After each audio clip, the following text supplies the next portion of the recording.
क्या कर रहे हो? कुछ नहीं। ओह, मैं भी कितनी बड़ी पागल हूँ ना। मैं जानती हूँ कि कुछ नहीं कर रहे हो, फिर भी मैं तुमसे पूछ रही हूँ कि तुम क्या कर रहे हो। कुछ करते क्यों नहीं? क्या करूं? अब ये भी तुम्हें मैं बताऊं, ना तुम्हारे दिल में प्यार है और ना ही जेब में पैसा। अब बस करो ना कामनी यार, तुम्हारी यही बात ना मुझे खाई जाती है। तुम्हें खाती है या फिर मुझे खाती है? शादी को इतने साल हो गए, आज तक कभी हमने सुखी से सुहागरात नहीं मनाई है। और जब भी तुम बेड पर आते हो ना, ऐसे ही कुछ ना कुछ बहाने बनाते हो। बस कामनी, आगे कुछ मत बोलना। क्यों ना बोलूं? बोलूंगी। घर में एक एक पैसे की कमी है। हर पति का काम है घर का खर्चा चलाना, कुछ भी करके घर का खर्चा चलाना। तुम कुछ क्यों नहीं करते हो? अरे मैं क्या करूं?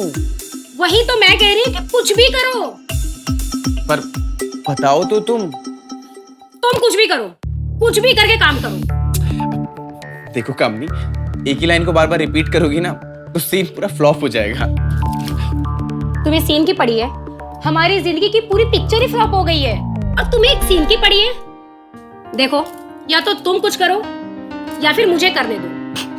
तुम क्या करोगी? तुम कुछ करने के लायक भी हो? हाँ, क्यों नहीं। तुम्हारे जैसा निकम्मा पति जिस जिस घर में रहता है ना, वहाँ की पत्नियां ही काम करती हैं, और खास तौर पे ये सिलाई मशीन का काम।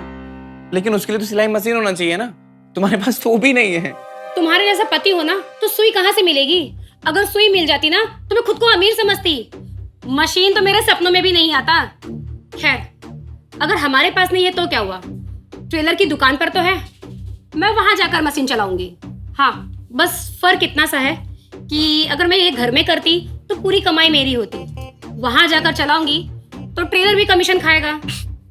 तो अच्छा है ना कि घर में मेरा दिमाग खाने से अच्छा है कि टेलर तुम्हारा कमीशन खाए। ठीक है, तो फिर मैं अब भी जाती हूँ ट्रेलर के पास और जाके काम की बात करके आती हूँ।